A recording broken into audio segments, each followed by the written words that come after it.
তো বন্ধুরা কেমন আছো তোমরা সকলে? এই দেখো দেখতেই পাচ্ছ, এটা হচ্ছে ফৌজি ক্যাম্পের মন্দির, মানে আমরা যেখানে থাকি ভোপালে মায়ের মন্দির, মা দুর্গার মন্দির। এখানে নবদুর্গার পুজো হয়। তো এই মন্দিরে আমরা প্রায় যাই পুজো দিতে। এখন হচ্ছে বেবি হবার পর যাইনি, আর প্রেগনেন্ট হবার পর থেকে খুব বেশি একটা যাইনি। প্রেগনেন্ট হওয়ার আগে মানে যেতাম, শ্রাবণ মাসে প্রতি সোমবারে যেতাম পুজো দেওয়ার জন্য। আর এই যে আমার ছেলেকে নিয়ে গেছিলাম একদিন, তাই ভিডিও করা হয়েছিল। এখানে প্রত্যেকেই আসেন, আর এই মন্দিরে এত জাগ্রত, যারা যেটা মানে মনস্কামনা বলে থাকেন মন্দিরে এসে সবারই মনস্কামনা পূরণ হয়ে যায়। কত সুন্দর দেখতে পাচ্ছ, এই যে এখানে শিবজি রয়েছেন, এখানে এই যে মাতাজি, জয় মাতাজি, আমাদের হচ্ছে মা দুর্গার রূপ।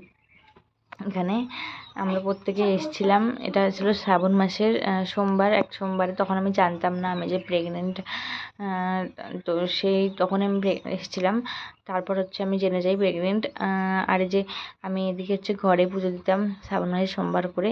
তখন আমার ঠাকুর নিচে ছিল, ঠাকুরের আসনটা আর কি দেখতেই পাচ্ছ নিচে একদম। আর কিছুদিন পর তারপর আমি টেবিলের উপরে বসিয়েছি এখন ঠাকুর। খুব ভালোভাবে পাতা হয়নি। এই যে আসনটা দেখতে পাচ্ছ, যে কালো কালো দাগ যেগুলো দেখতে পাচ্ছ, এগুলো না কর্পূরের ধোঁয়া, তারপর এগুলো লেগে কালো কালো হয়ে গেছে আর কি আসনটা। তারপর আমি সমস্ত কিছু পরিষ্কার করে টরে তারপর টেবিলের উপরে বসিয়েছি। আর এই যে ফল টল দিয়ে বলে আবার পুজো দিয়েছি। এটাও ছিল শ্রাবণ মাসের সোমবার একটা।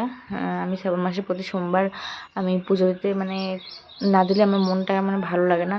আর এমনিতেই আমি প্রতি সোমবার পালন করে থাকতাম আগে, মানে ডেলিভারির আগে, প্রেগনেন্টের আগে। তো প্রেগনেন্ট হওয়ার পর তো আর উপবাস থাকা মানে শরীরের পক্ষে খুব একটা ভালো নয়, তাই থাকতে পারিনি। আর পুজো দিয়ে তারপর চলে যেতাম আমি মন্দিরে সোমবার করে। আর এই যে এটা হচ্ছে আমার ছেলের স্কুল। স্কুলে যাচ্ছিলাম আমরা। সেদিন পেরেন্টস মিটিং ছিল আমার ছেলের স্কুলে, থেকেছিলাম।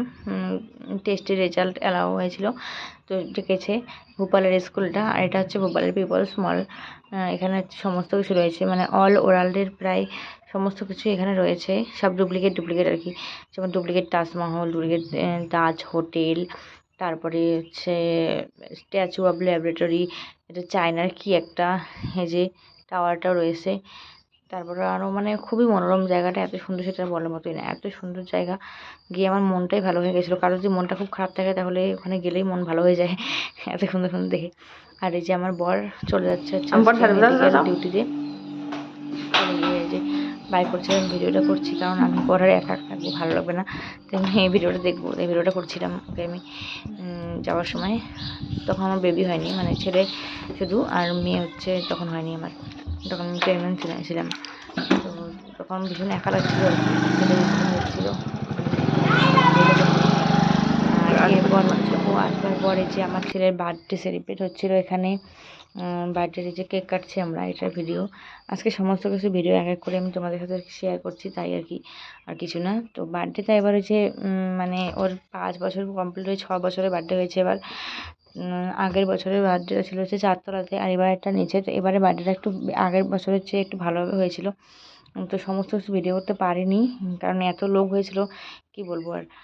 বাইরে সব খাওয়া দাওয়ার আইটেম হয়েছিল, তাই আমি বেশি ভিডিও করতে পারিনি বাইরে গিয়ে। আর আমি তখন প্রেগনেন্ট ছিলাম যেহেতু, তাই খুব বেশি একটা ভিডিও করা হয়নি। যতটা করতে পেরেছি ততটাই আর কি তোমাদের সাথে শেয়ার করলাম। এই ভিডিওটা যদি আমি করিনি, অন্য মানে আমার ফ্রেন্ড করেছিল এখানে একজন। আর আমার বর এত বিজি ছিল, ও বলছে যে শুধু কেক কাট টাইমটাই থাকবে এখানে, আর তারপর ও বাইরে খাওয়া দাওয়ার দিকটা দেখছিল। আর ছেলে আমার খুব খুশি হচ্ছিল। তো আমি যে প্রেগনেন্ট দেখো, দেখে জানি না বোঝা যাচ্ছে কিনা, তোমরা কমেন্ট করে বলো যে আমাকে দেখে বোঝা যাচ্ছে কিনা আমি প্রেগনেন্ট কিনা। এই যে চুড়িদারটা দেখতে পাচ্ছ, সালোয়ারটা, এটা আমি নিয়েছিলাম হচ্ছে ফ্লিপকার্ট থেকে। খুবই পছন্দের এটা আমার, খুব পছন্দের, মানে যখন আমি দেখেছি আমার তখন খুব ভালো লেগেছিলো এটা দেখে। আর এরপর হচ্ছে এখানকার এই যে ডান্স চলছে দেখতেই পাচ্ছ। এখানকার যে সবাই দিদিরা যা ডান্স করেন সেটা আর কি বলবো, হরিয়ানার লোকজন, তারপর বাইরের সমস্ত লোকজন যে মাথায় ঘোমটা দিয়ে ডান্স করে আর কি। এটা খুব আনকমন টাইপের, তো খুব বেশ ভালোই লাগছিল দেখতে। আর আমার মনে খুব আফসোস হচ্ছিলো যে আমি ডান্স করতে পারিনি বলে, কারণ আমি হচ্ছে মানে ভালো ডান্সের সংটা শুনলে যেন পা নেচে ওঠে। তো কোনো রকম কন্ট্রোল দিয়েছিলাম, শরীর খারাপ বলে কন্ট্রোল দিয়েছিলাম আর কি। দেখতে পাচ্ছ কত সুন্দর ডান্স চলছে এখানে। আর এই যে ডান্স শেষে তো সবাই খাওয়া দাওয়া করে তারপর গেছিলো। আর খাওয়া দাওয়ার আইটেম হচ্ছে বার্থডেতে আমরা বানিয়েছিলাম ফ্রাইড রাইস, পুরি, পালক পনির, কারণ যেহেতু এখানকার লোকেরা পুরি খায় বেশি, ভাত টাত কিন্তু খান না, ঠিক আছে। আর ফ্রাইড রাইস তো সেরকম ওদের পছন্দ নয়, আমরা করেছিলাম আগে 2-4 জন বাঙালি ছিল তাই আর সমস্ত ভেজ আইটেম হয়েছিল।